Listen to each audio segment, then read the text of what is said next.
Genelia D'Souza and John Abraham की already शादी हो चुकी थी या नई शादी हुई थी? एक्चुअली बात है 2011 की, जब एक फ़िल्म आई थी। फ़िल्म का नाम था फ़ोर्स। उस फ़िल्म के डायरेक्टर थे अभिनव देव एंड फ़िल्म को प्रोड्यूस किया था विपुल अमृतलाल शाह ने। फ़ोर्स फ़िल्म में एक सीन था जहाँ पे जॉन अब्राहम का कैरेक्टर एसीपी यशवर्धन अपनी प्रेमिका जेनेलिया डिसूज़ा से शादी करता है एंड वो हिंदू रीति रिवाज के हिसाब से शादी होती है। तो सेट के हवाले से खबरें ये आई कि जब वो पूरा सीन फिल्माया गया था, तो जो एक जूनियर आर्टिस्ट को पंडित का रोल प्ले करना था, जो मंत्र और यज्ञ करवाता है, वो एक जूनियर आर्टिस्ट नहीं था, वो एक असली पंडित था, जो पहले शादियां करवा चुका था एंड उसको बुलाया गया था कि वो सही मंत्र पढ़ सके, सही मंत्र का उच्चार कर सके। और साथ ही साथ जो मंगलसूत्र जॉन ने जेनेलिया के गले में बांधा था, वो भी कहा जाता है कि वो एक असली मंगलसूत्र था। और साथ ही साथ जो 7 फेरे लिए थे John Abraham and Genelia D'Souza ने, वो भी 7 फेरे अग्नि के सामने ही अग्नि को साक्षी मार करके लिए थे। ये सारी खबरें आई थी कि जो पूरा वेडिंग सीक्वेंस है हिंदू रीति रिवाज के हिसाब से, उसको पूरा अच्छे से पूरे रीति रिवाज के हिसाब से ही निभाया गया था और इसलिए जॉन अब्राहम और जेनेलिया डिसूज़ा की शादी हो गई। इवन ये तक कहा जाता है कि फ़िल्म में जॉन के कैरेक्टर ने जेलिना डिसूज़ा को माथे पर सिंदूर भी लगाया था, ऑल्दो फ़िल्म हम देखेंगे तो उसमें सिंदूर लगाने वाला सीक्वेंस नहीं है।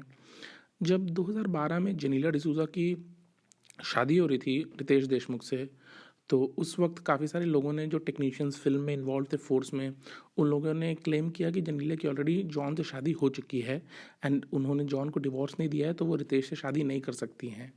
बट जेनेलिया ने इन सारी चीज़ों को पब्लिसिटी स्टंट बताया। साथ ही साथ जेनेलिया ने यह भी कहा कि क्योंकि जेनेलिया एक मैंगलोरियन कैथलिक हैं, तो हिंदू रीति रिवाज के हिसाब से शादी होना उनके लिए शादी नहीं है, बिकॉज जेनेलिया एक कैथलिक हैं और फिल्म के सीक्वेंस में जो रीति रिवाज से शादी हुई थी वो हिंदू रीति रिवाज को फॉलो किया गया था। इसको लेकर के एक बहुत बड़ी कंट्रोवर्सी भी हुई थी और जॉन अब्राहम से भी इसमें स्टेटमेंट मांगा था पुलिस ने, और जॉन अब्राहम ने भी कहा था कि वहाँ पे सिंदूर लगाने वाला कोई सीक्वेंस नहीं हुआ था, इसलिए शादी अधूरी ही रहती है। एंड अगेन जॉन ने भी कहा था कि जॉन भी एक कैथलिक हैं, तो अगर सारी चीज़ें हो भी गई थी उसके बावजूद वो शादी नहीं है जॉन के धर्म के हिसाब से।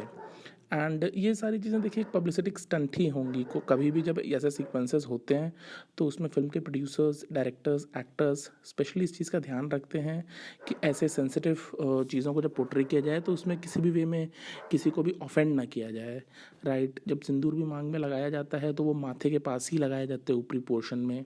7 फेरे भी ले जाते हैं तो एक फेरा दिखा दिया जाता है, बट उसके अलावा सिर्फ क्लोजअप में हीरो हीरोइन को कमर तक का पोर्शन ही दिखाया जाता है। तो पब्लिसिटी स्टंट के लिए लोगों ने, टेक्नीशियंस ने फोर्स फिल्म के सेट से बातें कही थी कि जो पंडित था वो जूनियर आर्टिस्ट नहीं था, वो एक रियल पंडित था। एंड 7 फेरे जो हुए थे वो रियल में 7 फेरे हुए थे एंड गले में मंगलसूत्र बांधा गया था, तो वो एक ऐसा ही धागा नहीं था, वो असली मंगलसूत्र मंगाया था प्रोड्यूसर्स ने और असली मंगलसूत्र ही जॉन ने बांधा है। बट टेक्निकल टर्म्स पे वो शादी नहीं मानी जाएगी, because again John Abraham and Genelia D'Souza दोनों कैथलिक्स हैं और हिंदू रीति रिवाज के हिसाब से वो शादी उनके लिए वैलिड नहीं है।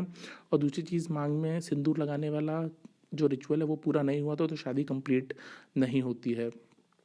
और और इसी के साथ साथ उस टाइम पे जेनेलिया के ऊपर ये भी कंट्रोवर्सी हुई थी कि रितेश देशमुख 2010 में कोलंबो में गए थे, श्रीलंका में एक आईफा अवार्ड का फंक्शन हुआ था वहाँ पे, तो श्रीलंकन्स ने बहुत क्रिटिसाइज़ किया था रितेश और जेनेलिया को कि LTTE जो टेररिस्ट ऑर्गेनाइजेशन है वो तमिलियंस को मार रही है एंड रितेश श्रीलंका क्यों गए थे, दिस एंड दैट। हाउएवर वो आईफा अवार्ड श्रीलंका में ही हुआ था, तो रितेश देशमुख 2010 में होस्ट थे आईफा के, तो उनको जाना ज़रूरी था और इसको लेकर के भी लोगों ने काफ़ी अपने स्कोर सेटल करने की कोशिश की है। बट ये कंट्रोवर्सी थी कि क्या जेनेलिया डिसूज़ा या जॉन सच में शादीशुदा है या नहीं है।